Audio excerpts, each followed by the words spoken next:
Oyó pues que estaba enfermo, se quedó 2 días más en el lugar donde estaba. Salte al 11. Dicho esto, les dijo después: nuestro amigo Lázaro duerme, mas voy para despertarle. 12.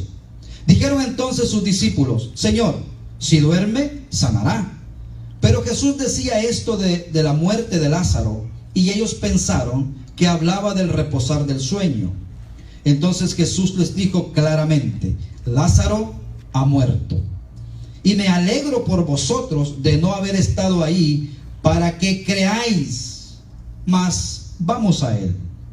Dijo entonces Tomás, llamado Dídimo, a sus condiscípulos: vamos también nosotros para que muramos con él. Vino pues Jesús y halló que hacía 4 días que Lázaro estaba en el sepulcro. Betania estaba cerca de Jerusalén, como a 15 estadios. Y muchos de los judíos habían venido a Marta y a María para consolarlas por su hermano.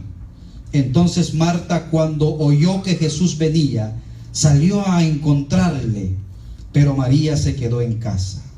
Y María dijo al Señor, María dijo a Jesús: Señor, si hubieses estado aquí, mi hermano no habría muerto.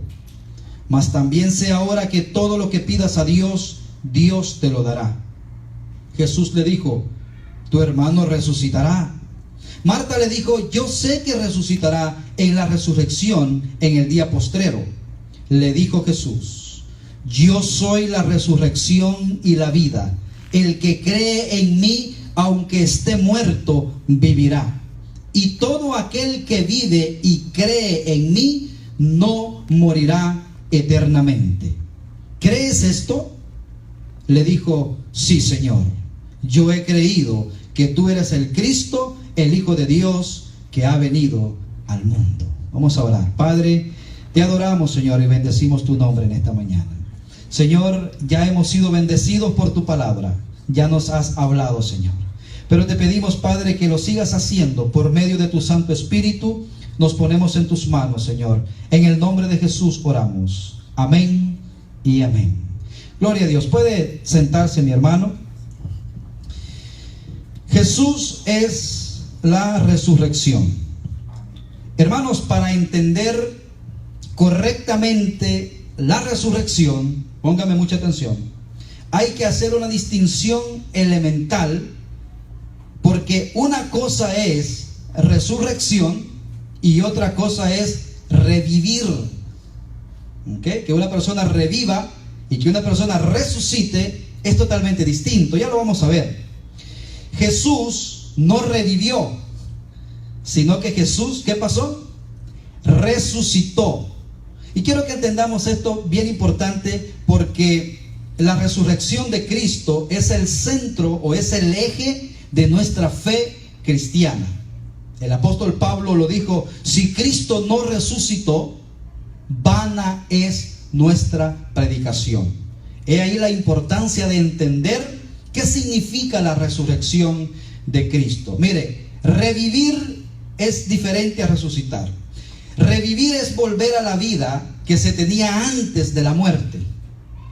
¿Me están entendiendo, verdad? O sea, una persona está muerto y revive, vuelve a ser la persona que era antes. Por lo tanto, el que revive vuelve a ser un hombre mortal, porque vuelve a estar en este mundo y vuelve a incorporarse a su antigua vida como la de tantos. Por ejemplo, si usted muere y de pronto Dios hace un milagro, como muchos que hizo, que revivió a los muertos, ese muerto vuelve y se incorpora a la vida, vuelve a su trabajo y sigue funcionando normal. Y eventualmente esa persona que revive tiene que volver a morir, ¿sí o no? Lázaro pues se levantó de los muertos, Dios lo levantó de los muertos, pero eventualmente Lázaro volvió a morir. Ya no sabemos de qué enfermedad murió Lázaro, ¿verdad?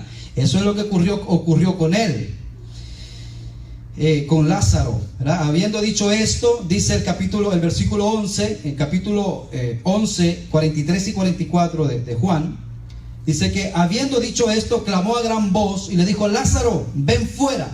Y el que había muerto salió atadas las manos y pies con vendas y el rostro envuelto en un sudario. Jesús les dijo: desatadle y dejadle ir.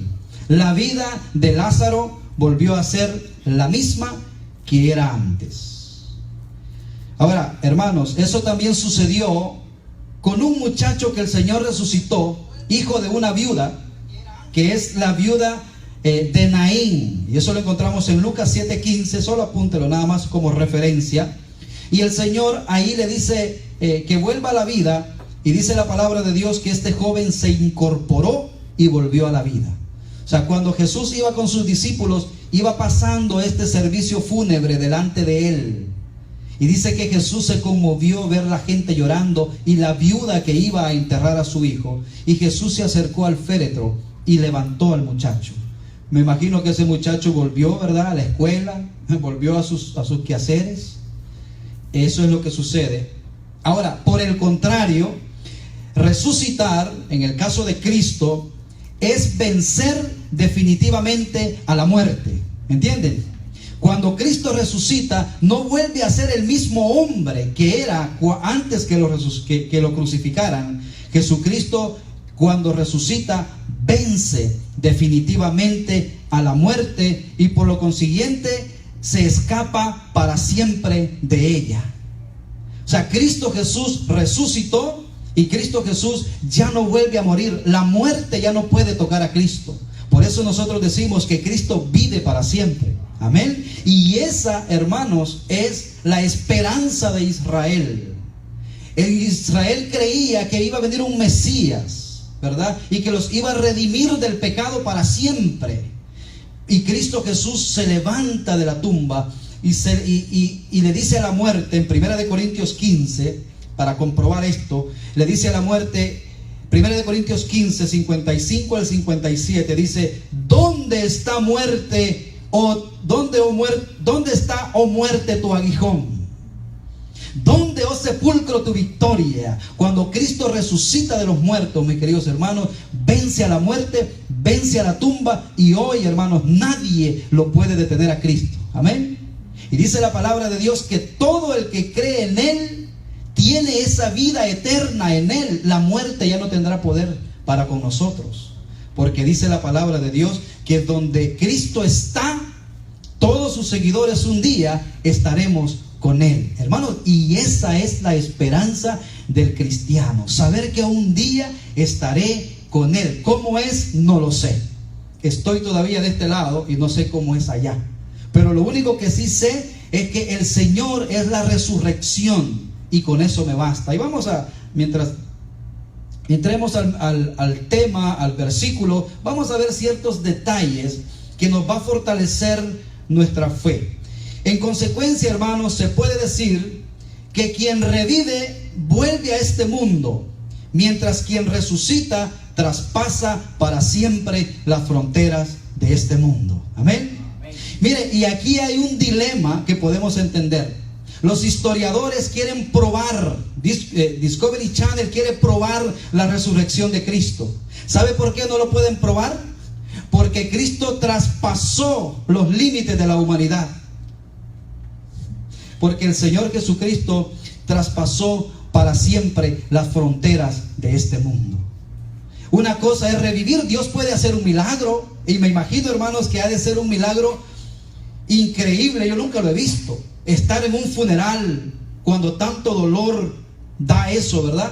Y ver que de pronto nuestro ser querido se levanta. Se han oído casos de que en media vela el muerto dice: bueno, yo no estaba muerto. Y se levanta. Se han oído casos extraños. Pero ¿sabe qué? Eventualmente esta persona vuelve a morir. Entonces, lo importante, mis queridos hermanos, en esta mañana es entender la resurrección de Cristo. Dicho esto, hermanos, volvamos a la narración en Juan 11.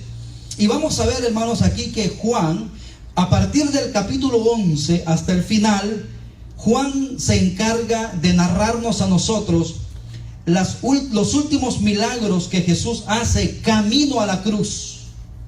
¿verdad? Eso es lo que se encarga Juan. Y nos habla del capítulo 11 hasta el 21, el tiempo de los últimos días de nuestro Señor y Salvador hasta la resurrección de entre los muertos.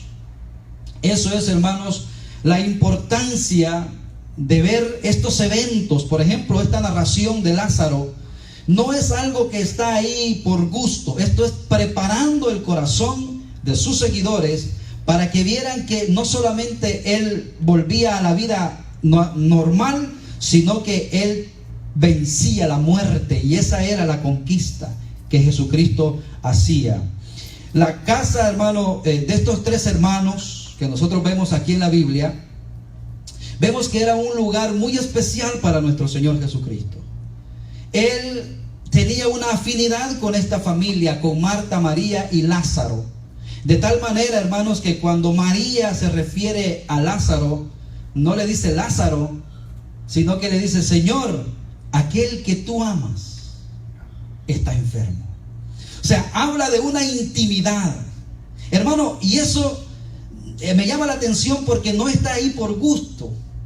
Porque usted sabe que el Señor ama a todas las personas, pero el Señor dice: yo amo a los que me aman y me encuentran los que temprano me buscan. Entonces yo, cuando leía esto, digo: Señor, ¿será que tú piensas de mí así como de Lázaro? Y dice: mira, el que me ama, lo que está pasando.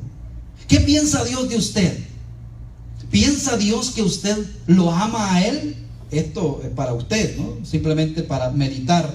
¿Qué piensa Dios de mí? Porque aquí María le dice: el que tú amas está enfermo.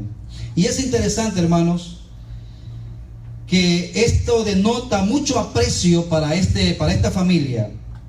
Las hermanas del Señor le dicen: ven, porque al que tú amas está enfermo. También, hermanos, vemos en esta ruego, porque realmente era un ruego. Fíjense, hermanos, que más adelante vamos a tocar y vamos a tratar de corregir una doctrina que anda rondando por acá. Y estos versículos nos van a hablar claramente acerca de cómo debemos acercarnos al Señor. Porque María, mis queridos hermanos, María manda a decirle al Señor y le dice: mira, el que tú amas está enfermo. Alguien dijo: cuando alguien te diga algo, no escuches lo que te dice, sino que trata de descifrar lo que te quiere decir. O sea, cuando María le dice: el que tú amas está enfermo, ¿qué creen ustedes que iba entre líneas en ese ruego? Ven pronto, apúrate. O sea, prácticamente le estaba diciendo de una manera sutil: Señor, por favor, ven a la casa porque hay una gran necesidad. Esta información, hermanos, llevaba a ese propósito: que Cristo regresara, viniera rápidamente a resolver esta situación.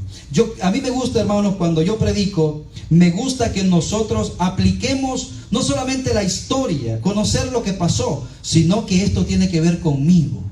Por ejemplo, ¿cuántos de nosotros no tenemos una angustia tan grande? Creo que la angustia más grande de una familia es ver a un familiar muerto. ¿Sabe por qué? Porque ahí nosotros no podemos hacer nada.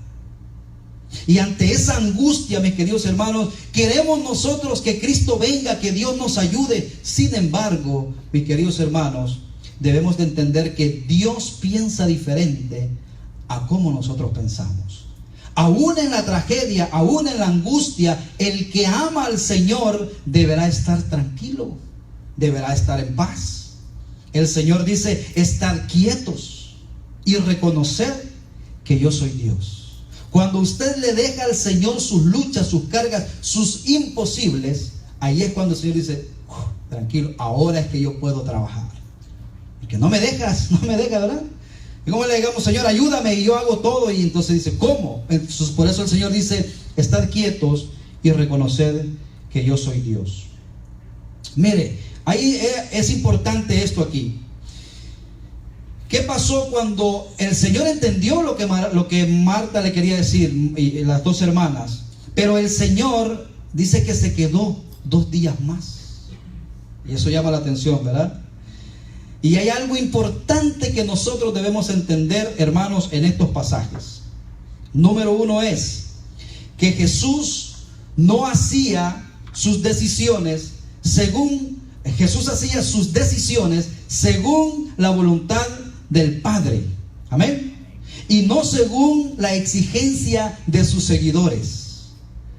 ¿Amaba a Jesús a esta familia? Sí o no. Pero no la amaba más que al Padre. Por lo tanto, aunque ellos le dieran un ruego, Jesús dice: no, yo no puedo obrar solo porque ustedes me dicen. Yo tengo que esperar la voluntad de mi Padre. Hermano, ¿usted cree que eso ha cambiado hoy?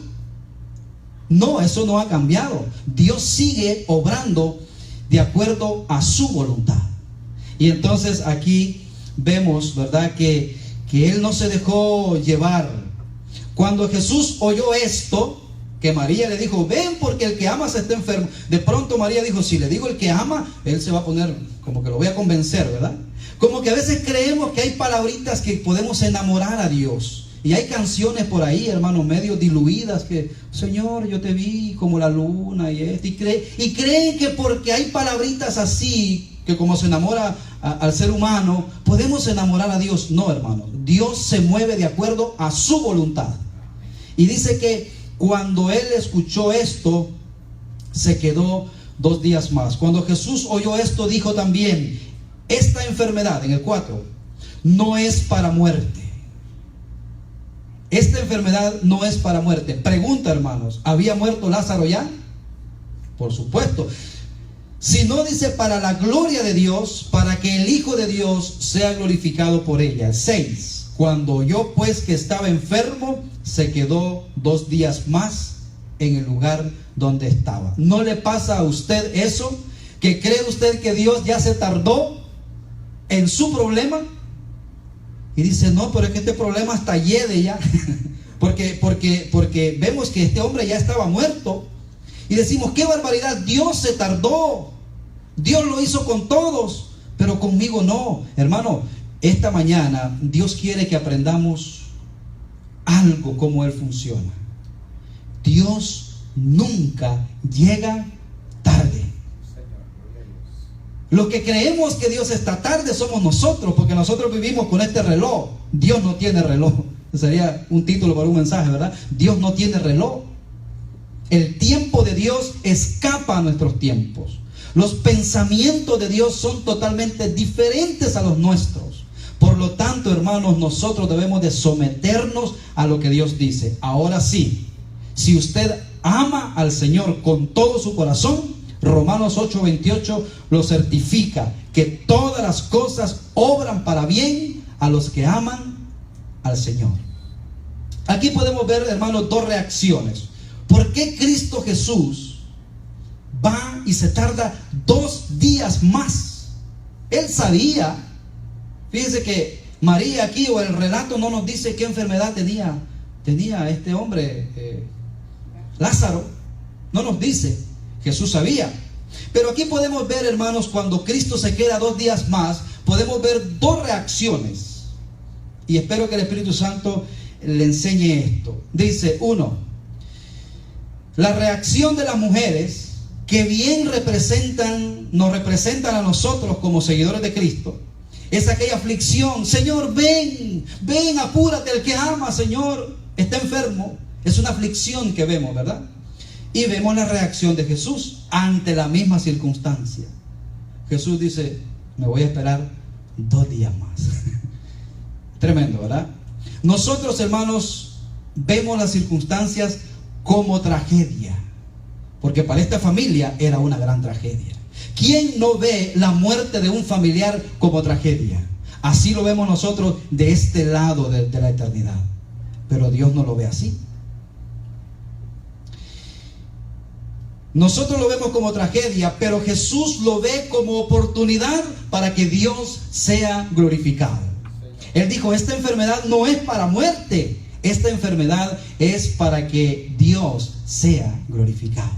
Y quiero decirle, su problema no es para muerte. Enfóquelo, transpórtelo a la mente y a la voluntad de Dios, y verá usted que esto que a usted le parece ya tarde, Dios se puede glorificar. Pero usted tiene que creer y tiene que confiar en Él. Y esa es la parte difícil. Y por eso Dios nos congregó esta mañana, para decirnos: lo que para ti es imposible, para mí no lo es. Porque para Marta y para María era imposible ver a su hermano otra vez caminando, darle de comer, hacerle su cafecito. Ya eso para ellos eran recuerdos nada más. Imposible para ellas, pero para Dios no. Nosotros lo vemos así. Esta enfermedad era para la gloria de Dios. En otras palabras, hermanos, Dios tenía un plan premeditado. Usted sabe que Dios no improvisa. Jesús no se levantaba por la mañana y decía: vamos a ver qué hago hoy, a ver qué milagrito me hago hoy, a ver cómo hago esto. No, el Señor nunca actuó por emoción. Nosotros sí a veces, ¿verdad? Nunca actuó por imposición, porque alguien le dijo. Fíjense que a mí me llama muchísimo la atención el capítulo 4 de Hechos, donde dice que había un hombre paralítico de nacimiento, que lo ponían enfrente de la puerta La Hermosa a pedir. Eso es normal, ¿verdad? Allá en las grandes catedrales de nuestros países. Vemos que ahí pone, porque claro, usted va para el templo, usted lleva una devoción. Oye, si voy a hacer una buena obra, voy a comenzar ya, ¿no? Y empieza a darle a los que están ahí. La pregunta mía es, hermanos, que como Cristo no obra de acuerdo a la emoción, es que ¿cuántas veces Cristo no entró al templo? ¿Cuántas veces Jesús no vio a ese paralítico? Y cuando Jesús lo veía, Jesús en su conocimiento decía: ese paralítico ni sabe. Esto es para la gloria de mi Padre. Mis discípulos, el Espíritu Santo va a obrar. Pero el Señor ¿ve cómo es nuestro Señor de controlado? De tranquilo. Hermanos, cuando nosotros no obramos por emoción, cuando nosotros esperamos la voluntad de Dios, nosotros podemos vivir una vida como la que vivía Jesús, tranquilo, esperando que el Padre obrara. Hermanos, es interesante. Estas son las cosas que nosotros, hermanos, no podemos ver. Lo que está detrás de la circunstancia. Lo que Cristo dice que es una oportunidad para que el Padre se glorifique, para nosotros es una tragedia. Y tan duro es esto, hermanos, que a veces somos tan cerrados de nuestra mente que a veces tratamos de huir de la circunstancia. Muchos creen que esa situación no tiene solución y optan por el suicidio. Hermanos, no hay problema en este mundo que nuestro Señor no pueda solucionar. Amén. Esas son las cosas que nosotros, hermanos, no podemos ver, y a veces son las cosas que no entendemos. Yo no entiendo por qué esto. Y cuando usted se compara, va a entender menos. ¿Y por qué aquel sí? ¿Y por qué a mí no? Yo no entiendo. Bueno, esas son las cosas que a nosotros nos pasan. Jesús, hermanos, nunca actúa de acuerdo a nuestra voluntad. Y eso, hermanos, quiero que usted hoy lo agarre. Nunca actúa Jesús de acuerdo a nuestra voluntad, sino que Jesús actuaba y actúa de acuerdo a la voluntad del Padre. Y fíjense que Jesús fue el hombre perfecto como ser humano, nunca pecó, pero Él se mantuvo firme. ¿Recuerdan aquella vez cuando Jesús hizo el primer milagro en las bodas de Caná? Bueno, ahí ¿qué pasó? Su madre terrenal, María, le dice: se acabó el vino, haz algo. Eso también llevaba,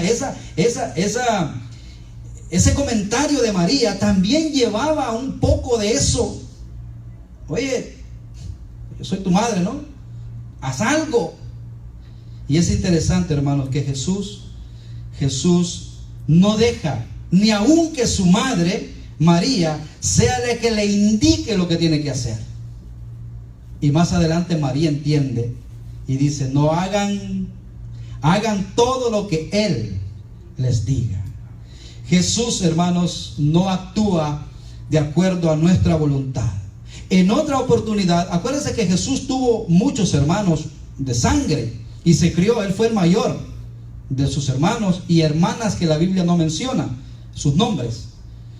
Y dice la palabra de Dios que sus hermanos no creían en él y se burlaban de él.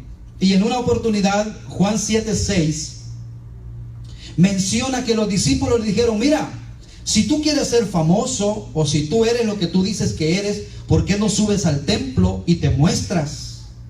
Ninguno que quiere ser famoso se esconde.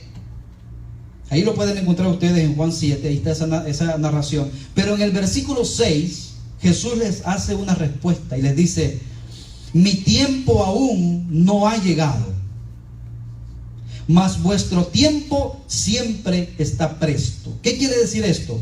En otras palabras, ustedes se gobiernan solos. Yo soy gobernado por mi Padre. Hermanos, si nosotros entendemos esta cualidad de Jesús, olvídese que los demás hagan lo que quieran hacer, pero nosotros tenemos que preguntarle: ¿glorifica esto a Dios? ¿Es la voluntad de Dios esto? Y déjeme decirle, hermanos, entonces usted estará experimentando la vida abundante, la vida eterna, la vida de Dios. Dios no se mueve por los caprichos de los hombres. Lastimosamente, hermanos, se ha escuchado últimamente, he escuchado yo personalmente, predicadores diciendo: no ores, diciendo si es la voluntad de Dios, porque sí es la voluntad de Dios. ¿Ha oído usted esto? No ores pidiendo que se haga tu voluntad, no ores así. Tú lo que puedes hacer es decreta, ¿verdad? Declara, establece, y todo lo que tú digas, eso se hará. ¿Será, hermano? ¿Será que es así? Déjeme decirle, hermanos, que esta doctrina no tiene sustento bíblico para nada. Porque si eso hubiera sido así, y esa fuera una enseñanza de Dios, Jesús hubiera aprovechado para decirle a Marta: Marta, ¿por qué no decretas?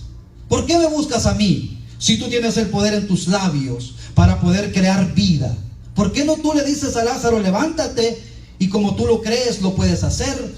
Eso no es así, mis queridos hermanos. Como hijos de Dios, nosotros debemos de depender de Él. Estos pasajes que hemos leído nos muestran, hermanos, lo contrario. Como hijos de Dios, Dios quiere que nosotros le pidamos: si es, Señor, tu voluntad, que sea hecha. Y hay otros pasajes, y yo sé que el Espíritu Santo ya les está dando otros pasajes a usted, de donde Jesús nunca se movió haciendo su propia voluntad. Jesús no se ajustaba a la voluntad de sus seguidores. Hacía lo que el Padre le mostraba. ¿Y cómo Jesús sabía lo que el Padre quería? Esa es otra pregunta, ¿verdad? ¿Cómo Jesús sabía que en este día el Padre quería que Él hiciera esto y lo otro? Porque cuando Él fue a Samaria, Él dijo: me es necesario pasar por Samaria. ¿Quién había implementado o implantado esa necesidad en Jesús? El Padre. ¿Y cómo Jesús sabía la voluntad del Padre? ¿Alguien sabe? Por medio de la oración. Dice que Jesús temprano se levantaba a orar. A mí me gusta el horario de esta iglesia, porque temprano nos levantamos, ¿verdad? Y yo me levanto más temprano. Y es lindo, aprovecho el día y es hermoso. Y déjeme decirle que los momentos más hermosos para estudiar la palabra es a las 3 de la mañana. Las 4, las 5, es un tiempo hermoso, bonito, hay una tranquilidad y una paz, su cerebro está descansado. Bueno, Jesús dice que Él temprano en la mañana se levantaba y buscaba la voluntad de su Padre. Mire, quiero que vaya a Juan 5:30, todos los pasajes casi están en Juan 5:30. Para poder darle apoyo bíblico a esto que estoy diciendo, ¿verdad? De que Dios no se ajusta, de que el Padre no se ajusta a nuestros caprichos. El Señor se ajusta a la voluntad de su Padre. Juan 5:30 dice, hablando Jesús: no puedo yo hacer nada por mí mismo. Según oigo, así juzgo. Y mi juicio es justo, porque no busco mi voluntad, sino la voluntad del Padre que me envió, o la voluntad del que me envió, la del Padre. Jesús estaba claro en eso. Incluso, hermanos, dice la palabra de Dios que muchas veces los judíos querían matar a Jesús. Y constantemente dice la palabra, pero su hora no había llegado. Y el Señor dijo, a mí nadie me mata, yo pongo mi vida y la vuelvo a tomar. Estaba hablando de la resurrección. Juan 5:19, baje un poquito más.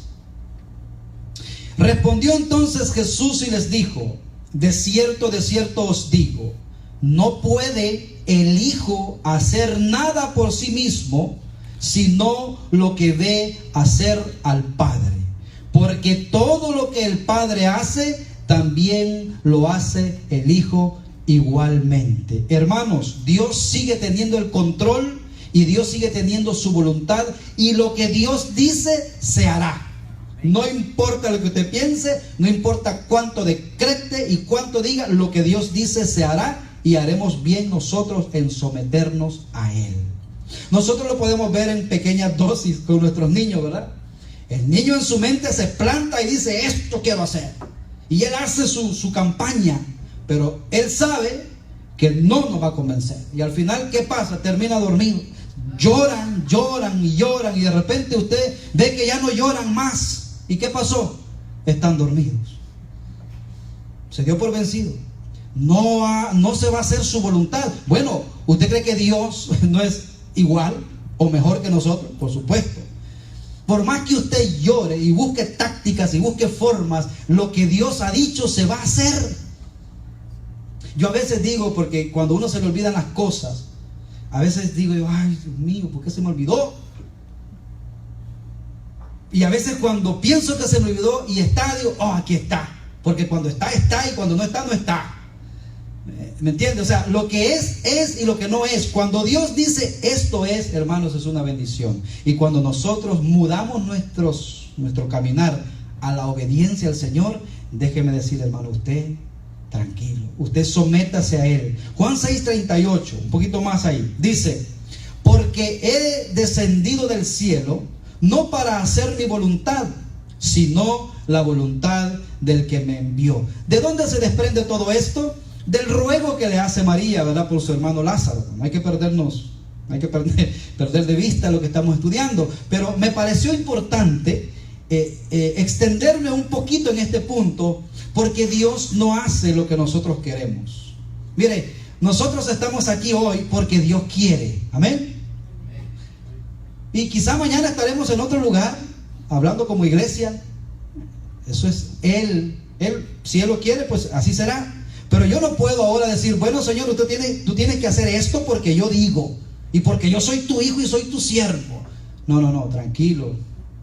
Señor, lo que tú digas, donde tú digas. Nadie puede apurar a Dios, hermanos, porque María y Marta querían apurar a Dios. Ve y llámalo porque Lázaro está enfermo. Pero Dios no tiene prisa. Amén. Dios no tiene prisa. Acuérdense que Dios no tiene reloj. El tiempo de Dios es diferente. Abraham cayó en esta trampa y él dijo, ya Dios se tardó con la promesa porque hace 25 años. Pues déjame ver qué hago yo. Ahí tenemos otra prueba de que Dios no acepta ni siquiera nuestras estrategias. ¿No? Nació Ismael y lo que pasó fue un problema. Y después Dios le dio su tiempo, le dio la promesa que fue Isaac. Nadie puede apurar a Dios porque Dios no tiene prisa. Y más que eso, hermano, Dios tiene un plan determinado para este tiempo. Y Dios tiene un plan determinado para usted. Que usted se una al plan de Dios, eso ya es otra cosa. Pero todo aquel que quiera hacer la voluntad de Dios está donde Dios quiere que esté. Fíjese que Dios me ha dado esa bendición, que si alguien viene acá de otra congregación y yo le digo, mira, trata de ser fiel allá, no, por esto, bueno, pues si Dios te mueve, que sea Dios, pero trata de ser fiel donde estás. ¿Sabe por qué? Porque el lugar más hermoso de esta tierra, ¿sabe cuál es? Donde está la voluntad de Dios. Ese es el mejor lugar. No importa las paredes, no importa lo estético, es donde Dios quiere. Ese es el mejor lugar. es la voluntad de Dios. Bueno, vamos a volver a Juan y quiero que enfoquemos nuestra mirada en el versículo 17. Porque Jesús llegó, porque acuérdense que se quedó 2 días más, pero regresó. Y dice, vino pues Jesús y halló que hacía ya 4 días que Lázaro estaba en el sepulcro. Hermanos, esta palabra 4 días tiene un significado. Los judíos, hermanos, por costumbre enterraban el primer día. No sé si lo siguen haciendo hoy, porque yo no soy judío. Pero enterraban el primer día. ¿Y qué pasaba, hermanos? ¿Cuál era el riesgo que se corría si a usted lo entierran, si usted muere hoy y en 4 horas lo enterramos? ¿Cuál es el riesgo que se puede correr? Puede ser que esté vivo, ¿verdad? Porque antes no habían autopsia, no los abrían, no los terminaban de matar como hoy. ¿Cuántos han matado? Así me imagino yo. Pero bueno, el punto era que los enterraban el mismo día. Y había una leyenda, culturalmente hablando, que dentro de esos 3 días se hacían rezos, se hacían ruegos, lloronas, se rentaban lloronas. Hemos hablado de eso, ¿verdad? Que sería un buen trabajo. Aquellos que son muy sentimentalones, vaya a hacer su tarjeta, digo, mira, yo me llorona las 24 horas del día. Y se iban a lamentar. ¿Y sabe cuál era el propósito de esas lloronas? Era tocar el corazón de Dios o de un ángel o de lo que ellos creyeran, para que pudiera hacer el favor, porque esa llorona tenía un propósito, para que ese muerto pudiera revivir. Y ellos esperaban 3 días. Y al tercer día iban constantemente, porque no estaban bajo tierra, sino que eran cuevas. Iban constantemente a escuchar, por si oían algún ruido, ¿verdad? ¡Hey, sáquenme, estoy vivo! Algo. No estaba muerto. Y dice que la costumbre decía que cuando ya pasaban 3 días, ya la esperanza se había terminado según la costumbre. Y dice la palabra de Dios aquí, la palabra 4 no está por gusto, porque dice, y halló que hacía ya 4 días que Lázaro estaba en el sepulcro. O sea, Cristo vino a romper con esa mentalidad, con esa superstición. Vino a romper Jesús con eso. Y esta era la costumbre. 18. Betania estaba cerca de Jerusalén, como a 15 estadios. Y ve aquí, y muchos de los judíos habían venido a Marta y a María para consolarlas por su hermano. Esto es lo que le digo de los llorones y de la llorona. Y algunos que realmente sí, porque en la costumbre judía, al igual que en nuestros pueblos pequeños, cuando alguien muere, todo el pueblo sabe quién murió, ¿verdad? Y uno va a los velorios, ¿verdad? A compartir con el muerto, sí. Bueno, antes era así también, pero también se rentaban a estas personas que les digo. El 20. Entonces Marta, cuando oyó que Jesús venía, salió a encontrarle, pero María se quedó en casa. O sea, hermanos, estas mujeres ya estaban desconsoladas. Ellas albergaban una esperanza en cuanto a la cultura de que a lo mejor el tercer día pudiera resucitar o levantarse Lázaro. Sin embargo, Jesús llega y hacía 4 días que Lázaro estaba en el sepulcro. 21. Y Marta dijo a Jesús, Señor, si hubieses estado aquí, mi hermano no habría muerto. Hermano, esta palabra también lleva cierto dolor, ¿verdad? Cierto rencor, vamos a ponerle así. Oye, ¿por qué te tardaste? Si tú hubieras estado acá, mi hermano no se habría muerto. Vemos en el corazón de Marta un resentimiento con Dios. A veces, hermano, cuando Dios no hace lo que nosotros pensamos que Él va a hacer, fuerte lo que voy a decir, se lleva a un hijo nuestro, que no es nuestro, porque ve que lo presentamos. Y eso hay que entenderlo. Se lo entregamos a Él. Pero ¿por qué? No entendemos el por qué. Y de alguna manera, hermanos, cuando esto sucede, yo me he dado cuenta en los funerales, siempre ese por qué, ese por qué va de una manera sutil dirigido a Dios. ¿Por qué? ¿Por qué? Cuidado con eso, hermanos. Marta le dice, si tú hubieras estado acá, mi hermano no se hubiera muerto. Si tú hubieras hecho algo, Dios. Prácticamente es un reproche, ¿no?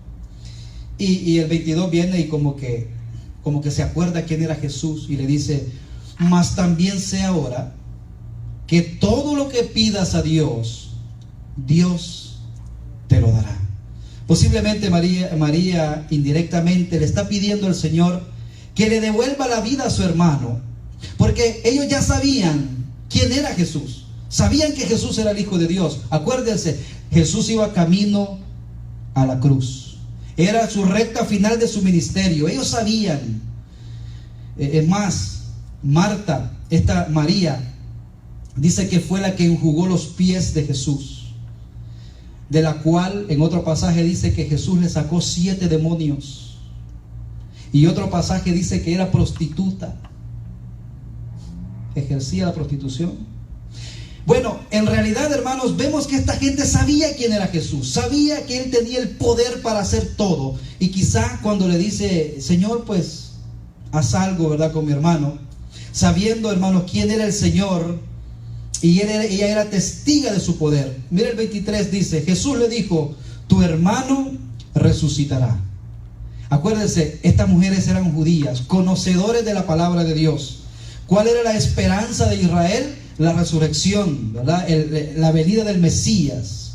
Era la creencia común en el judaísmo que los muertos resucitarán en el juicio final, en los últimos tiempos. Eso también nosotros creemos, ¿verdad? Algunas personas creen que no, que somos como el perro, que se murió y muerto el perro, se acabó la rabia y se acabó todo. No, la palabra de Dios dice que no es así. Que en aquel día, dice, grandes y pequeños se levantarán y habrán 2 juicios. Habrá el juicio del gran trono blanco, que es para todo aquel que no se entregó a Cristo, que rechazó al Señor.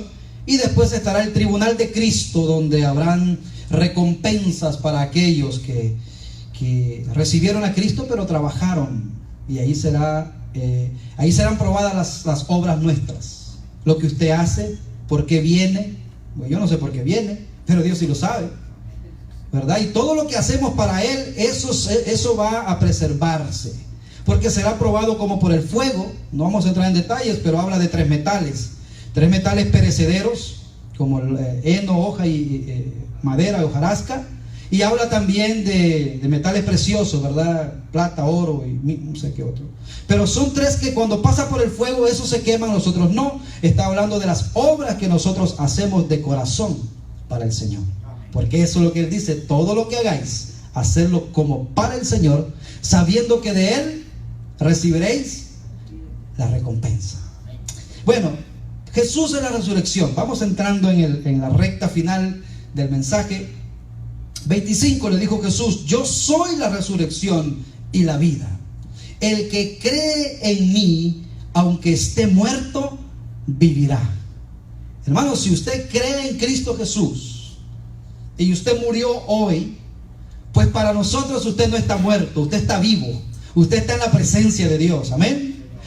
Dice el apóstol Pablo: ausente del cuerpo, presentes al Señor. Hermano, esto es un instante. No tenga miedo a la muerte, porque nosotros vemos la muerte y la vemos de este lado y la contemplamos cuando vemos ataúdes y cuando vemos todo lo que rodea a ese evento que no quisiéramos ni siquiera pensar, y decimos: un día yo voy a estar ahí. Wow. Un día me van a ver a mí ya sin vida, chupadito así. Y dice: no, yo no me quiero ver así. Es más, no permitan que me vean. Pero si usted es un poco vanidoso. Pero ¿sabe qué, hermanos? La muerte es un instante. Hágale así, cierre sus ojos, así, a un parpadeo. Bueno, así será. Así será el traslado de este lugar al otro. Y estará con el Señor. Ausentes del cuerpo, presentes al Señor. Esa es la palabra de Dios, que como relámpago así será rápido. Y Jesús le dijo: yo soy la resurrección y la vida. El que cree en mí, aunque esté muerto, vivirá. Hermanos, y esa es la esperanza del cristiano. Aunque yo esté muerto, yo voy a vivir. Y todo el que vive y cree en mí no morirá eternamente. Porque está hablando de la muerte segunda que habla Apocalipsis. Hay 2 tipos de muertes, hermano. La muerte primera, que es la muerte del cuerpo, y la muerte segunda es la muerte espiritual. Y todo aquel que no se encontró en el libro de la vida, dice Apocalipsis, fue lanzado al lago de fuego. Esa es la muerte segunda. De la primera no nos vamos a librar. Ya vamos todos, ya vamos adelantados, la mayoría. Desde que nacemos vamos con esa carrera, ¿verdad? Y nos va a llegar. Pero de esa no nos podemos librar. No se libró nadie del Antiguo Testamento, nadie de la Biblia, todos murieron. Nosotros también vamos a morir. Pero esa no es la muerte que nos tiene que preocupar a nosotros. Es la muerte espiritual, hermanos. Porque Jesucristo dice: aquel que vive y cree en mí, aunque esté muerto, vivirá.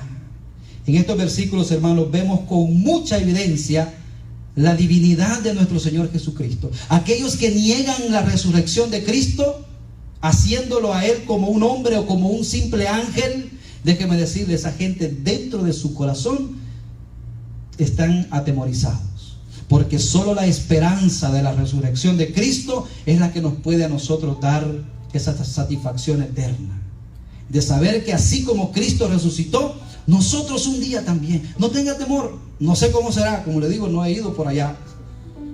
Usted y yo estamos en la misma página, nunca, no sé cómo es. Pero lo único que sí sé es que el Señor nos tomará en sus brazos. Y murió Lázaro, dice, no este, sino que el mendigo, y fue llevado por los ángeles al cielo. Estarán 2 ángeles ahí al lado suyo, quizás, no sé. Y de pronto muere, es llevado. No sé. Pero lo que sí sé es que si el Señor cuida de mí aquí, ¿cómo nos cuidará en el trayecto? Porque acuérdense, hermano, ese trayecto para allá, no sé cómo será. Pero el Señor cuidará de mí, dice la palabra de Dios, en todo tiempo. El Señor Jesucristo, hermano, demostraba por qué solamente Jesucristo puede resucitar a los muertos. La confesión de Marta en el versículo 27 de Juan le dice: sí, Señor, yo creo que tú eres el Cristo, el Hijo del Dios, el Hijo de Dios, el que había de venir al mundo. Qué lindo, hermanos, que aún en la aflicción, la fe de Marta en el Hijo de Dios no se había caído. Eso es importante. ¿Estaba triste Marta y María? Sí, por supuesto. Acababan de enterrar a su hermano, que eran una sola familia. No se habla si tenía papá o mamá, pero por lo que el texto nos habla, es que era una familia unida, los 3 hermanitos viviendo solos. Y Cristo había ido a ser parte de esa familia humilde. El dolor que estaba atravesando esa familia, sin embargo, Cristo estaba ahí. Y en el dolor, Marta dice: sí, Señor, estoy sufriendo, pero yo sé quién eres tú. Yo sé que tú eres el Hijo de Dios. Yo sé que tú me vas a ayudar. Yo sé, y eso me basta. No importa el dolor que usted esté atravesando. ¿Cuántos no se echan para atrás, hermanos, cuando llega la adversidad?